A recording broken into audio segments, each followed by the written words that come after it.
Good morning twelfth class. बेटा, जो हमारा सेमी कंडक्टर वाला टॉपिक चल रहा है उसमें मैंने आपको पीएन जंक्शन डायोड पढ़ा दिया है। अब इसकी एप्लीकेशंस की पीएन जंक्शन डायोड जो है, पीएन संधि डायोड जो है, उसको हम कहाँ यूज़ कर सकते हैं। तो सबसे पहला जो इसकी एप्लीकेशन में है वो है पीएन संधि डायोड अर्ध तरंग दिष्टकारी के रूप में। पीएन संधि डायोड मैं आपको बता चुकी हूँ, ऐसा डायोड जिसमें पी और एन दोनों टाइप के सेमीकंडक्टर्स यूज होंगे। ठीक है। अब दिष्टकारी, दिष्टकारी इसको बोला जाता है इंग्लिश में रेक्टिफायर। तो आपको ये पता होना चाहिए कि रेक्टिफायर क्या होता है। तो दिष्टकारी वो होता है जो एसी को डीसी में कन्वर्ट कर देता है। एसी मतलब प्रत्यावर्ती धारा, ऑल्टरनेटिंग करंट, और डीसी मतलब डायरेक्ट करंट, दिष्ट धारा। तो दिष्टकारी हिंदी में भी आपको इससे क्लियर हो जाएगा। दिष्टकारी नाम ही इसका दिष्टकारी है।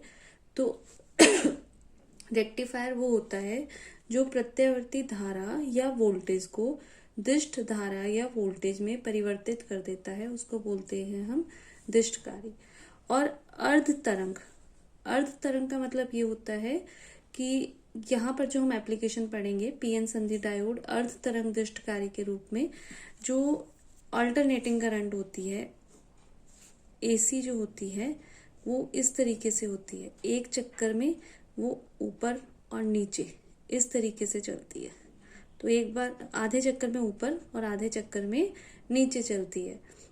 और जो डायरेक्ट करंट होती है वो कैसे चलती है, ऐसे ऐसे ऐसे, मतलब एक ही दिशा में उसका चलना होता है, वो होती है डीसी, डायरेक्ट करंट। ये आप फर्स्ट बुक में पढ़ेंगे, इसकी थॉरो स्टडी करेंगे।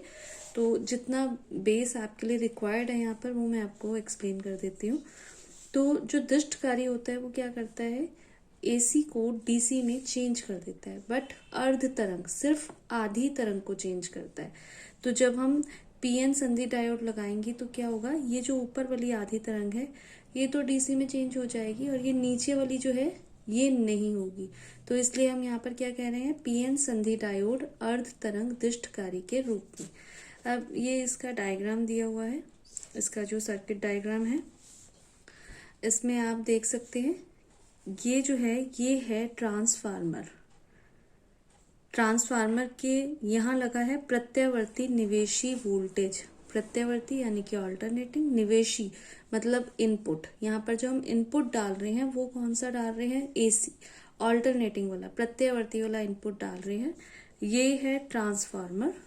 ट्रांसफार्मर क्या करता है, यहाँ पर ट्रांसफार्मर जो ही रेक्टिफायर हम बना रहे हैं उस रेक्टिफायर को वोल्टेज देता है। अब ये ट्रांसफार्मर भी दो तरह के होते हैं। अगर हमें जो डायरेक्ट करंट चाहिए वो हाई वोल्टेज पे चाहिए तो हम ये वाला ट्रांसफार्मर यूज करते हैं, इसको बोलते हैं ऊंचाई ट्रांसफार्मर। और अगर हमें जो डायरेक्ट करंट चाहिए, दिष्ट धारा चाहिए, वो निम्न वोल्टेज पे चाहिए, तो कौन सा ट्रांसफार्मर यूज किया जाता है, तब किया जाता है अपचाई transformer. Step up and step down, दो तरह के ट्रांसफार्मर होते हैं। तो ये जो है ये है ऊंचाई ट्रांसफार्मर, स्टेप अप ट्रांसफार्मर, जो हाई वोल्टेज पे दिष्ट धारा देता है। तो जो अपचाई होता है वो इसका ऑपोजिट होता है, मतलब ये वाली कुंडली इधर और ये वाली कुंडली इधर होती है। फिलहाल आपको सिर्फ ये पता होना चाहिए कि कौन सा ट्रांसफार्मर है, ऊंचाई ट्रांसफार्मर। और ट्रांसफार्मर का काम क्या है, ट्रांसफार्मर दिष्टकारी यानी कि रेक्टिफायर को वोल्टेज प्रदान करता है। तो यहाँ पर है इनपुट वोल्टेज जो अल्टरनेटिंग है, प्रत्यावर्ती है, और क्योंकि रेक्टिफायर है ये फिर हमें जो देगा वो कौन सी देगा, डायरेक्ट दिष्ट धारा वाली। ठीक है। ये लगा हुआ है ट्रांसफार्मर। ट्रांसफार्मर की दो कुंडलियां होती हैं, ये है P1 P2। P1 P2 का कनेक्शन है इनपुट वोल्टेज से, और ये वाली कुंडली S1 S2। ये आप कैसे याद रखेंगे, इनके नाम भी P1, क्योंकि ये पहली कुंडली है, पहली को बोला जाता है प्राइमरी, तो इसलिए इसका नाम P1 P2। और ये दूसरी कुंडली है, दूसरी को बोला जाता है सेकेंडरी, इसलिए इसका नाम S1 S2। अब ये जो S1 वाली जो कुंडली है इसका कनेक्शन किससे है, पीएन संधि डायोड के पॉजिटिव वाले सिरे से। इसका मतलब ये जो S1 है ये किसकी तरह काम करेगा, पॉजिटिव की तरह काम करेगा। और ये जो S2 का कनेक्शन है यहाँ पर है एक लोड प्रतिरोध से, लोड प्रतिरोध के बाहर हमें मिलेगी आउटपुट वोल्टेज, निर्गत वोल्टेज, और इसका कनेक्शन है N वाले सिरे से। ठीक है, तो ये है इसकी रचना। अब बात करते हैं हम इसकी कार्यविधि की। तो इसमें क्या होता है, पहले हम आधे चक्कर की बात करते हैं। आधे चक्कर के जो पहला आधा चक्कर है उसमें क्या होता है कि ये जो S1 वाला सिरा है, ये S1 वाला जो सिरा है ये है पॉजिटिव, और जो S2 वाला सिरा है वो है नेगेटिव। तो इसका मतलब ये जो संधि डायोड है ये कैसा है, ये फॉरवर्ड बायस्ड है। मैंने आपको फॉरवर्ड बायसिंग और रिवर्स बायसिंग बता दी। फॉरवर्ड बायसिंग का मतलब क्या होता है कि Pn का P वाला सिरा P से जुड़ा हुआ है और N वाला सिरा नेगेटिव से जुड़ा हुआ है। तो क्योंकि S1 पॉजिटिव है और पॉजिटिव को हमने P से जोड़ दिया, इट मीन्स ये जो है इस टाइम पहले आधे चक्कर के दौरान जो संधि डायोड है वो कैसा है, फॉरवर्ड बायस्ड है। फॉरवर्ड बायस का मतलब होता है कि अब ये धारा को इसमें बहने देगा। तो धारा जो बहेगी उसकी दिशा आप देख रहे हैं यहाँ से इस तरीके से, ये जो एरोज दिखाए गए हैं ये धारा की दिशा है। अब दूसरे आधे चक्कर के दौरान क्या होता है, दूसरे आधे चक्कर में, ये वाले आधे चक्कर में ऑल्टरनेटिंग करंट के, क्योंकि अब दिशा बदल गई तो अब दिशा बदलने से क्या हो जाएगा कि जो S2 वाला सिरा है, ये वाला सिरा ये पॉजिटिव हो जाएगा और S1 वाला जो सिरा है वो क्या हो जाएगा, वो नेगेटिव हो जाएगा। ये नेगेटिव हो गया, ये पॉजिटिव हो गया। तो नेगेटिव का जब P से कनेक्टेड है इसका मतलब कि अब ये क्या बन गया, अब ये संधि डायोड कैसा हो जाएगा, अब ये हो जाएगा रिवर्स बायस्ड। पहले फॉरवर्ड बायस्ड था, अब हो जाएगा रिवर्स्ड बायस्ड। और रिवर्स्ड बायस्ड होने से अब ये क्या करेगा, अब ये धारा को फॉरवर्ड नहीं करेगा, अब इसमें धारा नहीं बहेगी।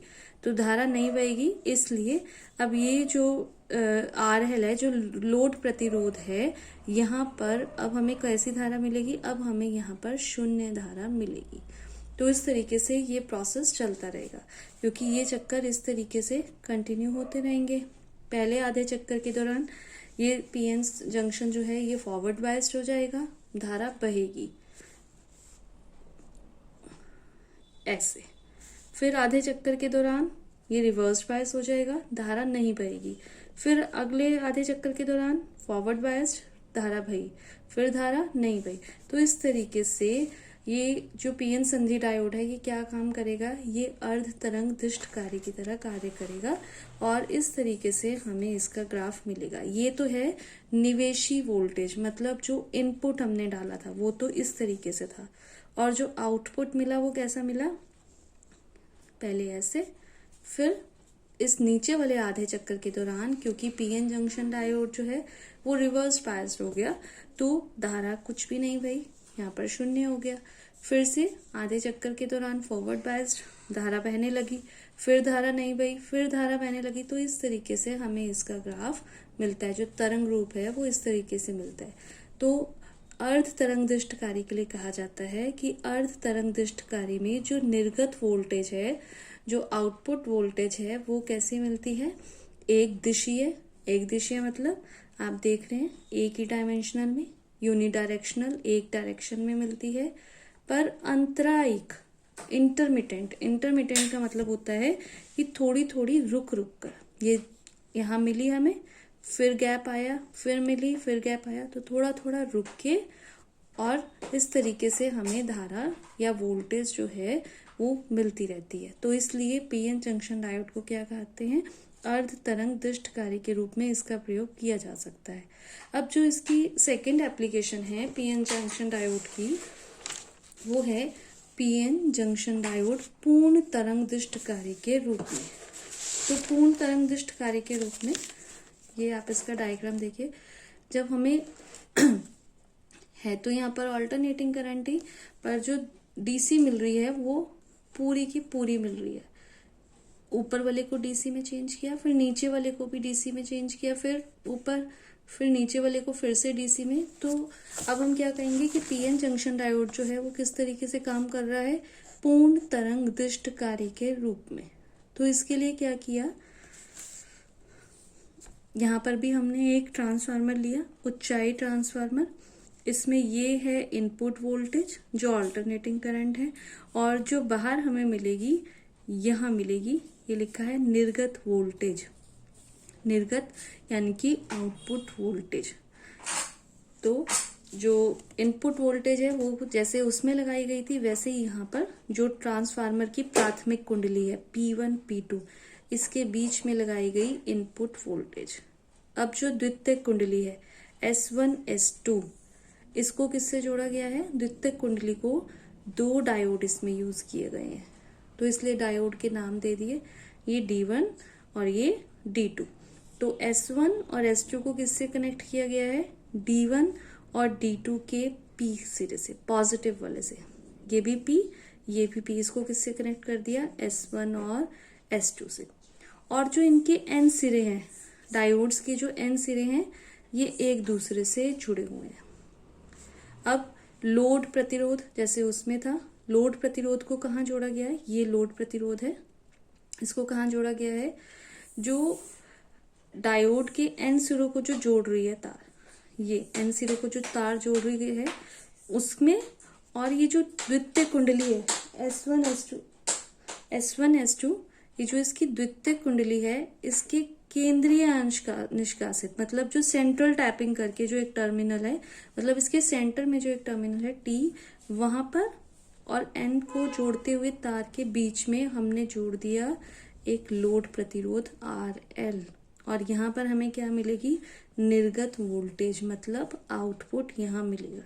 अब इसमें वर्किंग कैसे होती है, वर्किंग में जो पहला आधा चक्कर है, ये इस वाले आधे चक्कर के दौरान क्या होता है कि S1 वाला जो सिरा है, ये वाला सिरा, ये कैसा है, इस टर्मिनल के सापेक्ष ये वाला है पॉजिटिव, और जो S2 वाला सिरा है इस T के सापेक्ष वो हो गया नेगेटिव। पहला सिरा पॉजिटिव और ये वाला सिरा बन गया नेगेटिव T के सापेक्ष।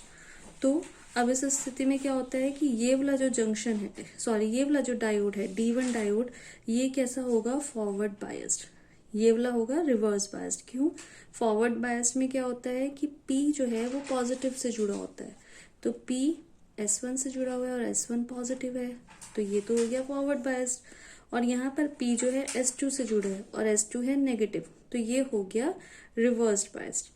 तो इसमें क्या होता है कि पहले आधे चक्कर के दौरान S1 क्योंकि पॉजिटिव है, इट मीन्स ऊपर वाला जो डायोड है ये फॉरवर्ड बायस्ड है, और नीचे वाला जो डायोड है वो है रिवर्स्ड बायस्ड। इसका मतलब कि ये वाला डायोड जो है ये तो धारा को बहने देता है पहले आधे चक्कर के दौरान, और ये वाला जो डायोड है ये धारा को नहीं बहने देता।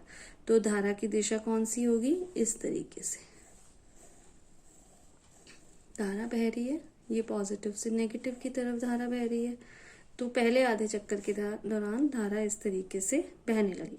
अब दूसरे आधे चक्कर के दौरान, ये वाले आधे चक्कर के दौरान अब क्या होता है, इस वाले आधे चक्कर के दौरान ये जो S2 वाला सिरा है ये टर्मिनल T के सापेक्ष पॉजिटिव हो जाएगा, और S1 वाला सिरा टर्मिनल T के सापेक्ष नेगेटिव हो जाएगा। इट मीन्स ये वाला डायोड जो है, नीचे वाला जो डायोड है D2, ये अब फॉरवर्ड बायस्ड हो जाएगा, और ये वाला D1 वाला जो डायोड है ये रिवर्स बायस्ड हो जाएगा। फिर से एक बार याद रखिए, पहले आधे चक्कर में पहले वाला डायोड फॉरवर्ड बायस्ड होता है, दूसरे वाला रिवर्स बायस्ड होता है, और दूसरे आधे चक्कर में दूसरे वाला फॉरवर्ड बायस्ड हो जाता है और पहले वाला रिवर्स बायस्ड हो जाता है। तो जब पहले ये वाला फॉरवर्ड बायस्ड हो गया, ये तो धारा को बहने देगा और ये धारा को नहीं बहने देगा, और धारा बहने की दिशा वही पॉजिटिव से नेगेटिव, इस तरीके से धारा बहने लग जाएगी।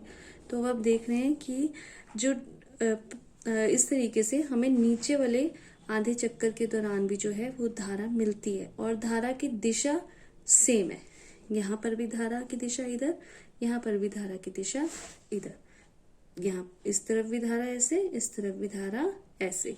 तो इस तरीके से जो पूर्ण तरंग दृष्टकारी है वो हमें मिल जाता है। मतलब ये जो पीएन संधि डायोड है ये क्या करता है, पूरी एसी को डीसी में चेंज कर देता है। तो पूर्ण तरंग दृष्टकारी में जो आउटपुट वोल्टेज है वो कैसी मिलती है हमें, एक दिशीय और अविरत श्रेणी प्राप्त होती है। मतलब कंटिन्यूएशन में हमें वोल्टेज मिलती है। मैंने एक जो अर्ध तरंग दृष्टकारी था उसमें बताया था कि जो आउटपुट वोल्टेज मिलती है वो एक दिशीय तो मिलती है, परंतु कैसी होती है, अंतरायिक, मतलब इंटरमिटेंट, थोड़ी थोड़ी देर रुक कर हमें मिलती है। पर यहाँ पर एक दिशीय होती है, पर कैसी होती है, अविरत श्रेणी, मतलब कंटिन्यूएशन में मिलती रहती है। तो पीएन संधि डायोड जो है वो रेक्टिफायर की तरह काम करता है, अर्ध तरंग भी और पूर्ण तरंग भी। अगर हम एक पीएन जंक्शन डायोड यूज करेंगे तो हमें हाफ वेव रेक्टिफायर उसको मिलेगा, और अगर हम पूरा दो पीएन जंक्शन डायोड यूज करेंगे तो वो किसकी तरह काम करेगा, फुल वेव रेक्टिफायर की तरह काम करता है।